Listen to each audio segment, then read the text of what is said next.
শিশুকালে ছিলাম ভালা, ছিল না সংসারের জ্বালা। মা জননীর আঁচলের তলে সুখ ছিল আমার। যত জ্বালা এই যৌবন কালে 6 জনা হয় পাহারাদার। দয়াল আমি এই 6 জনকে বাধ্য করব কোন সাধনে? পোলাপান মানুষ তো নিজের কন্ট্রোল করতে পারে না, কন্ট্রোলিং জানতে হবে। যেই পর্যন্ত নিজের মধ্যে কন্ট্রোলিং না আসবে তাকে দিয়ে কখনো গুরুর পূজায় মন বসবে না। এই 6 জন কারা? এই 6 জনকে আমার করতে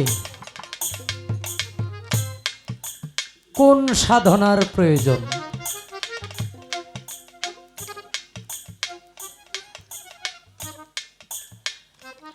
চিনলাম না রে গুরু কি ধন, হইল না তাই আত্মা সাধন। বাবা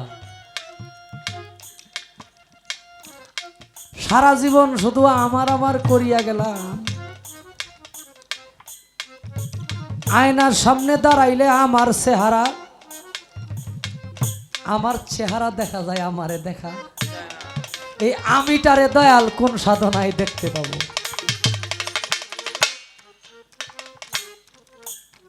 আমি দলিল পইরা দেখছি, আমি আমাকে যদি লাভ না করতে পারি ওই জায়গায় যাও আমাকে দেখা। আয়নার সামনে দাঁড়াইলে আমার চেহারা দেখা যায়, আমারে দেখা যায় না। আমাকে দেখার পদ্ধতিটা কি? আপনারা দেখবেন মানুষ যখন মারা যায়, যদি নয়ন শেখ নামে কেউ মারা গেল, তখন কিন্তু বলে না কেউ যে নয়ন শেখকে ঘরতে বাহির করো, নয়ন শেখকে গোসল দেওয়াও, নয়ন শেখের লাশটা কবরে নামাও। বলে কি লাশটাকে ঘর থেকে বাহির করো, লাশটাকে গোসল দেওয়াও, লাশটাকে কাপনের কাপড় পরাও, লাশের জন্য সবাই দোয়া করো। তাইলে ওই নয়ন শেখ যেটা, ওইটার আকার আকৃতি কেমন? যেই পাওয়ারে এত বড় একটা দেহ চলে, এই ঘর চলে, তারে দেখতে কেমন? যদি দেখতে কেমন কোন রকমই না থাকে তাইলে তো আর এত কিছু দরকার নাই। ওইটার একটা আকার আকৃতি হয়তো আছে, আমি তো দয়াল বুঝি না। ভিতরে শিষ্য হইল, শিষ্যের মনে হইল প্রশ্নে ভরা, ভক্তের মনে ভক্তিতে ভরা। দয়াল আমি এখন ওই প্রশ্নের ভিতরেই রয়ে গেলাম, বিভিন্ন প্রশ্নে। ওইটা মন জানতে চাই, ওইটা জানতে চাই, ওইটা কেমন জানি মানতে মন চায় না, এরকম। তাইলে আমার কথার সারমর্ম কি? এই 6 জন পাহারাদারকে বাধ্য করার পদ্ধতিটা কি? আর আমার চেহারা দেখা যায়, আমারে দেখা যায় না, আমিটারে দেখতে কেমন, এটারে দেখার সিস্টেম পদ্ধতি কি? একটা গান করলাম, আর একটা গান শোনাবো শাহ আব্দুল করিমের। এই গানটা শুনলে ওই যে এই জটলাটা, মানে আমার গুরু কাজে মন কেন বসে না, এই জিনিসটা বের হয়ে আসবে।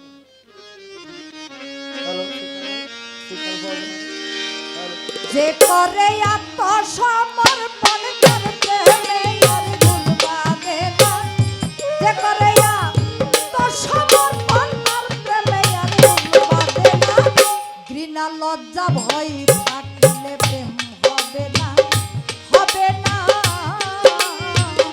ঘৃণা লজ্জা ভয় থাকলে প্রেম হবে না, হবে না।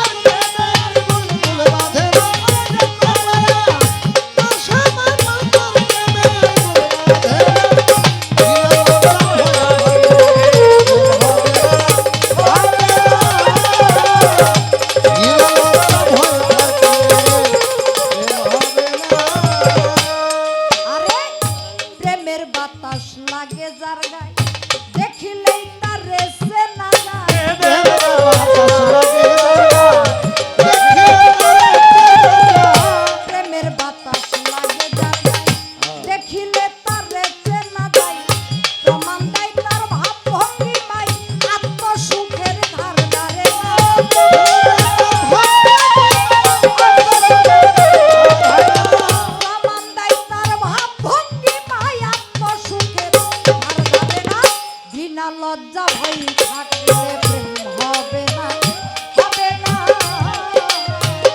বিনা লজ্জা ভয় থাকলে প্রেম হবে না।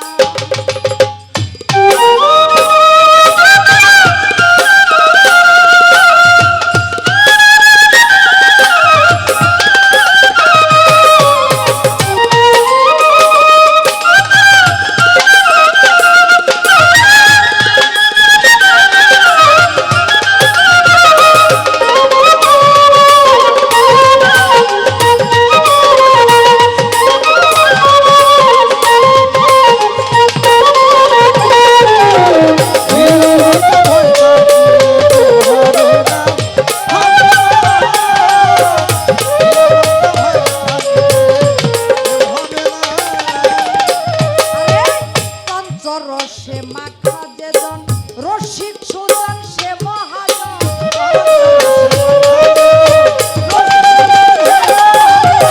পঞ্চরসে মাখা যেজন রসিক সুজন সে মহাজন। অন্তরে তার পরশতন সে করে স্বরূপ সাধনা।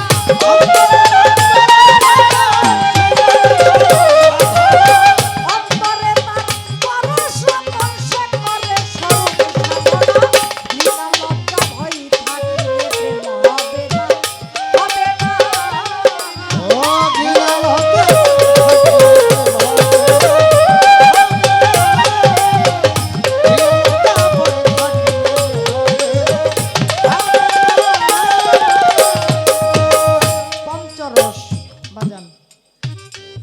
পঞ্চরস।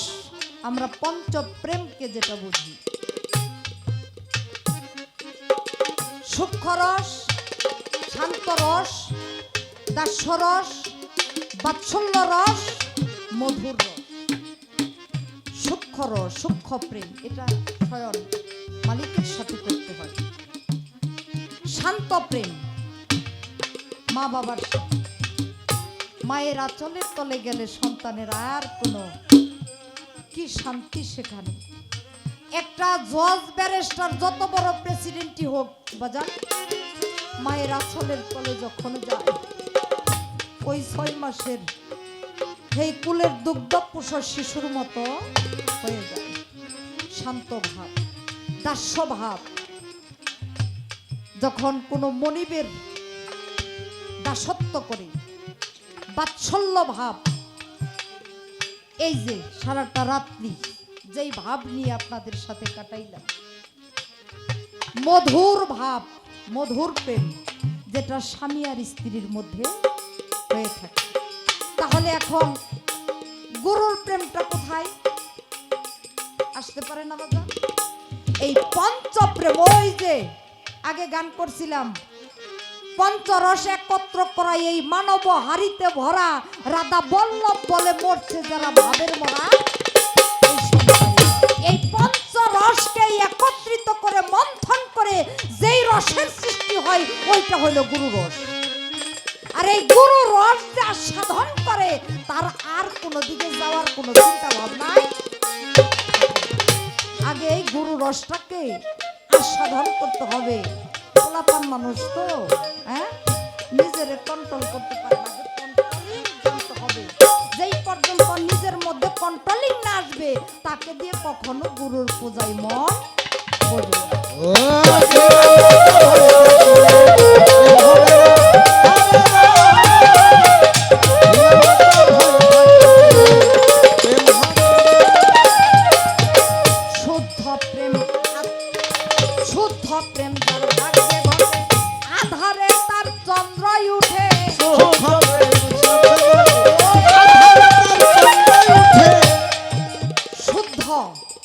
শুদ্ধ ভাব, শুদ্ধ প্রেমটা যার হয়ে যাবে, যেই দিকে তাকাবে পূর্ণিমার চাঁদের মতো মুর্শিদের রূপটা ভেসে উঠবে। কি বাজান? তার চোখে আর অন্য কোনো রূপ আর তার নয়নে আসবে না, শুধু তার মুর্শিদের রূপটাই তার চোখে আসবে। শুদ্ধ প্রেম যার ভাগ্যে ঘটে, আধারে তার চন্দ্রই উঠে।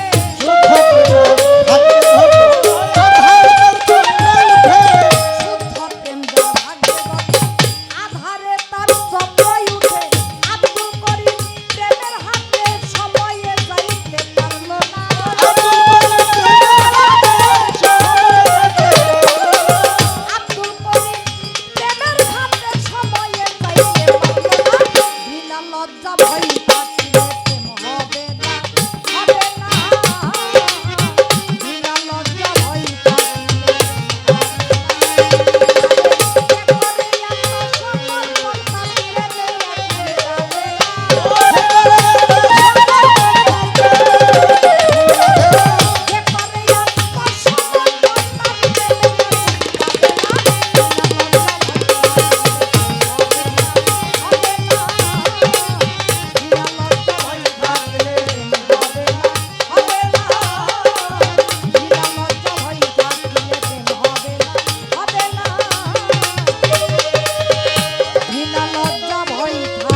কি গাবো বাজান? হ্যাঁ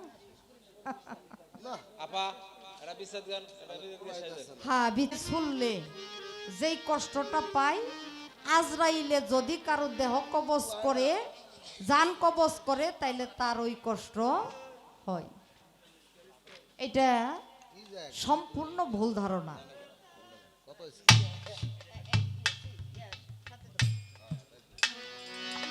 এটা সম্পূর্ণ ভুল ধারণা। আমার হুজুরের জান যখন কবজ করার জন্য আজরাইল আসছিল বাজান, হ্যাঁ, শাহাদাত আঙ্গুলিটা আমার হুজুরের বুকের মধ্যে রাখছিল। মনে হইল হ্যাঁ, আজরাইলে যখন রাখলো, মনে হইল তার পাজরের হাড়গুলি একটা একটা করে ভেঙে যাইতেছে। তখন আমার হুজুর বলছিল, আজরাইল রে, তুই যত কষ্ট আমারে দে, কিন্তু আমার উম্মত রে দিস না। আজরাইল সেদিন ওয়াদা করছিল না আমার হুজুরের লগে, যে আপনার খাঁটি উম্মত যারা, তাদের জানটা আমি এমন ভাবে কবজ করব যেন মায়ের কুলে ঘুম যাচ্ছে। হ্যাঁ, তাহলে এই চিন্তা ভাবনা কেন আসবে? একটা মানুষ যখন গুরুর হাতে হাত দেয়, হ্যাঁ, যদি প্রকৃত পক্ষে সে নিজেকে গুরুর কাছে আত্মসমর্পণ করতে পারে, সে ওই রকম একটা নিষ্পাপ শিশুর মতো হয়ে যায়। আর শিশুর মতো যখন হয়ে যায়, তখন তার জানার আজরাইলে ওইভাবে কবজ করে না। আপনারা জানেন না বাজান, আমি গেছি, মালিক আমারে নিছে দিল্লিতে, নিজামুদ্দিন আর আমির খসরুর ঘটনা আপনারা জানেন না বাজান? হ্যাঁ, মুর্শিদের প্রেমে যখন ইন্তিকাল করলেন, ঘটনা আমি বলবো না এত দূর। যখন আমির খসরু ইন্তিকাল করলেন, উঠানের মধ্যে নিয়ে রাখা হইল, ভিতরে নিজামুদ্দিন আউলিয়া চলে গেল। গিয়ে ভক্তরা গিয়ে দেখে ভিতরে নিজামুদ্দিন আউলিয়া উনি চলে গেছে। বাইরে আইসা আমির খসরুর মুখের কাপড়টা সরাই দেখে এখানেও নিজাম বাবাই, আর ঘরের ভিতরে গিয়ে দেখে ওইখানেও নিজাম বাবাই। ওই যে যাহারে ভালোবাসে তার মতো সে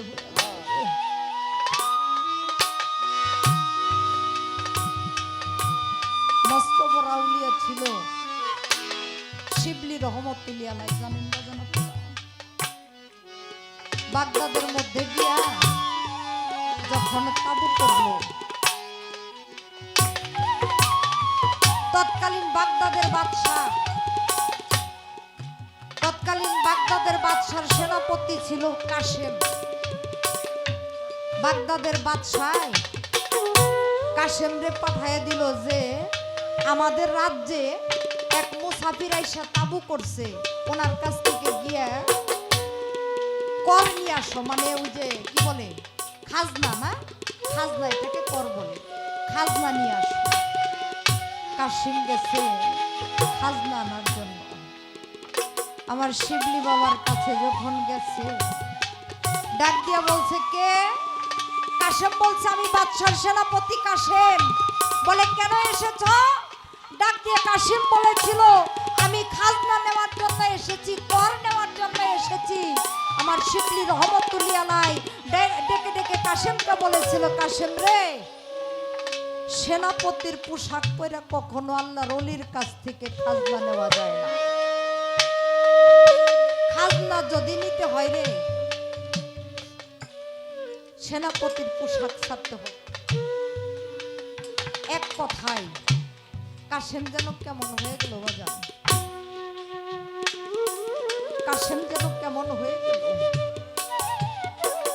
সফর সঙ্গী যারা আসছিল সাথে ডাক দিয়ে বলল, তোরা চলে যা, আমি যাব না। কাশেম ওখানে রয়ে গেল। দরবার হইতে বাদশা লোক পাঠাইছে, কাশেমরে ডাইকে নিয়ে আসো। কাশেমরে ডাকতে গেছে যে বাদশা তোমারে ডাকতে পাঠাইছে। কাশেম যায়া জোরাত করে দাঁড়াই রইছে। বাদশা ডাক দিয়া বলছে, কাশেম, তোমারে পাঠাই দিলাম কর আনার জন্য, তুমি গিয়া ওইখানে থাইকা গেলা, এটা কেমন হইল? বাদশা কাশেম ডাক দিয়ে বলছিল, বাদশা রে, হুজুর, আল্লাহর ওলির কাছ থেকে কখনো সেনাপতির পোশাক পরে আনা যায় না। বলে তুমি কি বলতে চাও? পোশাকটা খুইলা বাদশার কাছে দিয়া বলছিল আজকে থেকে আপনার চাকরি ইস্তফা দিলাম, আমি আজকে থেকে শিবলির গোলামি শুরু করলাম। আপনার চাকরির ইস্তফা দিলাম, মাইনা করা চাকরি, যেই চাকরি করলে আমি বেতন পাবো, আমার সংসার চলবে, আমার সন্তানাদি চলবে, এই চাকরি আমি ইস্তফা দিলাম, আজকে থেকে বিনা পয়সায় আমি শিবলির গোলামি করব। আইসা পড়ছি একে একে 12 বছর, 12 বছর অনেকে অনেক কাজ করে বাজান দরবারে। এই আস্তে আস্তে কথা বলবো। কাশেমের কাজ হইল শিবলি রহমতুল্লাহ আলাইহি উনি গোসল করে, ওনারে গোসল করাই দেওয়া, তেল মেখে দেওয়া, ওনার জুতা ডি খরম পাই দিত তো আগের দিনে, ওই খরম ডি বহন করা। 12 বছর হয়ে গেছে। একদিন ডাক দিয়ে সমস্ত ভক্তদের বলছে, তোমরা আমার কাছে কে কি পাওয়ার জন্য মুরিদ হইছে? ভক্তরা বলছিল হাজার হাজার মুরিদ, 4,500 শুধু টাইটেল পাস মাওলানা ছিল ভক্ত। এই হাজার হাজার মুরিদদের মধ্যে সবাই ডাক দিয়ে বলছিল যে হুজুর, আমরা আপনার কাছে মুরিদ হইছি, আমরা আল্লাহকে দেখার জন্য, আল্লাহকে চেনার জন্য, আল্লাহকে জানার জন্য। বলে তোমরা কি আমার কাছে মুরিদ হইয়া দেখেছ? কেউ সেদিন জবাবে দেয়নি। কাশিম বলেছিল যদি অভয় দেন তাহলে আমি 2টা কথা বলব। ডাক দিয়ে বলছিল বলো। বলছিল আমি আমার আল্লাহকে দেখেছি। বলে বলো কি, তুমি কিভাবে দেখলে? কিভাবে দেখলে? কাশিম বলেছিল আমি শুধু দেখি নাই, আমি আমার আল্লাহকে নিজের হাতে খাওয়াইছি। আমি আমার আল্লাহকে নিজের হাতে তেল মালিশ করে দেই, আমি তাকে গোসল করাই, আমি তাকে ঘুমানোর সময় শরীর টিপে দেই, পা টিপে দেই। শিবলি রহমতুল্লাহ আলাইহি ডাক দিয়ে বলছিল সে কে? 2 চোখের পানি ছেড়ে দিয়ে বলছিল আমার প্রভু আমার সামনেই বসে। ওই যে টাইটেল পাস মাওলানা ভক্ত যারা ছিল, আস্তাগফিরুল্লাহ আস্তাগফিরুল্লাহ বইলা সবাই দাঁড়ায় গেছে। বলে এটা হয় না। কোরআনে আল্লাহ বলছে সূরা ইখলাসের ভিতরে, আল্লাহকে দেখা যায় না, আল্লাহ খায় না, আল্লাহ ঘুমায় না, তিনি কারো মুখাপেক্ষী নন, বরং আমরা সকলেই তার মুখাপেক্ষী। ও এই কথা বলে কোরআনকে অমান্য করেছে, ওর শাস্তি হতে হবে। শিবলি রহমতুল্লাহ আলাইহি জালালি হালে বসা ভক্তদের ডাক দিয়ে বলছে ওরে বস্তার মধ্যে ভর, ওর হাত পা বেঁধে বস্তার মধ্যে ভরে নদীর দিজলার মধ্যে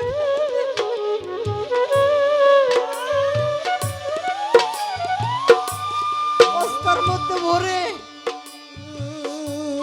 নদীর দিজলার মধ্যে ফেলে দেওয়ার জন্য নিয়ে যাচ্ছে। রাস্তার মধ্যে গিয়া তরিকার বাইরে ডাক দিয়া কয় বাইরে দয়ালে হুকুম করছে, আমরা হুকুম পালন করতেছি, তুই তো আমাদের ভাই, মায়ের পেটের ভাই হলো বেশাদের ভাগী, তরিকার ভাই হইল নিদান কালের সাথী রে। ও ভাই, তোর যদি কোনো চাওয়া পাওয়ার থাকে তুই বলতে পারিস, ফাঁসির আসামির উপর শেষ ইচ্ছা পূরণ করা হয়। কাশেম ডাক দিয়ে বলছেন ভাই রে, আমার আর কোনো চাওয়া নাই, আমি মৃত্যুর আগে যদি আমার শিবলি চন্দ্রের চেহারাটা আরেকবার দেখতে পারতাম, কারণ আমি মরে গেলে তো ওই রূপ আর আমি দেখতে পারবো না।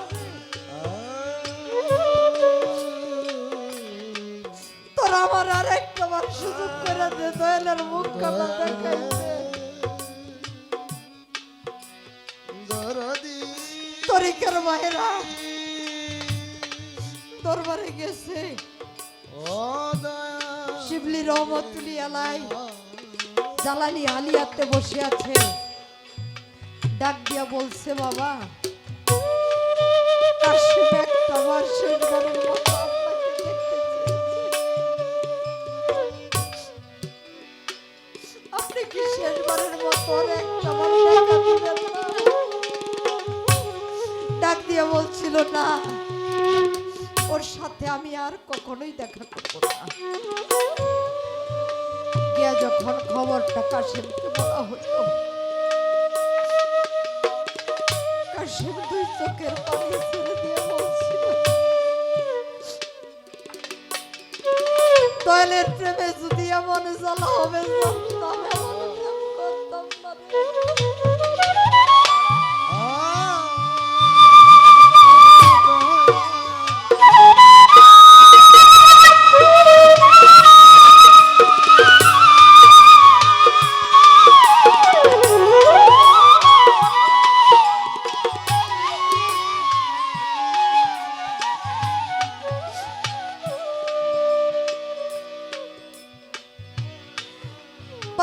বছর ধরে যার সাথে প্রেম করলাম, আমার শেষবারের মতো একটু দেখাও দিল না।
জলার মধ্যে যখন ফেলে দেওয়া হয়েছে, আমার আল্লাহ ডাক দিয়া পানি রে কয়, পানি রে তোর স্রোত ধারা বন্ধ করে দে, কারণ আমার বন্ধু যদি ডুবে মরে তাহলে যে নামের কলঙ্ক হয়ে যাবে। আপনারা জানেন মায়ের রূপে বাবার রূপে কতভাবেই কাশিমকে ডাকা হয়েছে ওঠার জন্য। শেষ পর্যন্ত আমার শিবলি রহমতুল্লাহ আলাই গিয়ে যখন বলছে, কাশিম রে তুই উঠাই, মুর্শিদের ডাকে ঠিক সারা দিয়ে উঠেছে। তাই মুর্শিদ নাম যার অন্তরে তারে কি আর জমে ধরতে পারে? হ্যাঁ, যে হইয়াছে গুরুর অধীন জমেও তারে ভয় করে, তারে কি আর জমে ধরতে পারে? এই পর্যন্তই আজকের বলা কওয়া, যদি অনুমতি দেন পর্যন্তই রাখবো। ছোট্ট করে একটা বিচ্ছেদ গান দিয়ে বসে।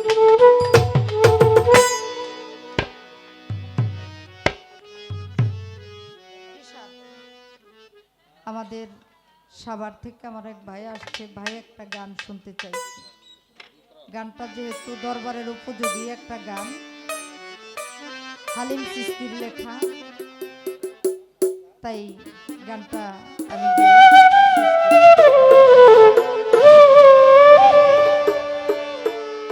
তুমি ছেড়ে যাইবা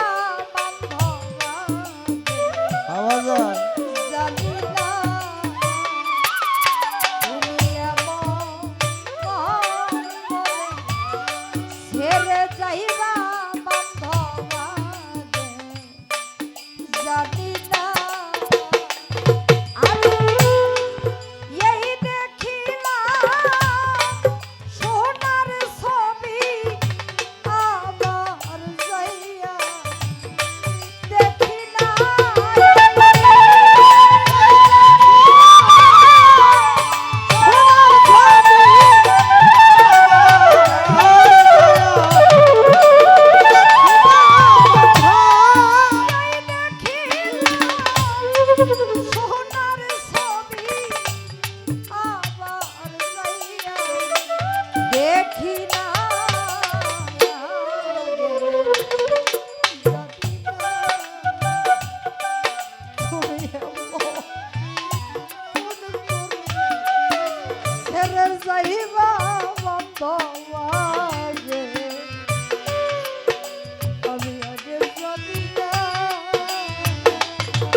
থাকি গো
আর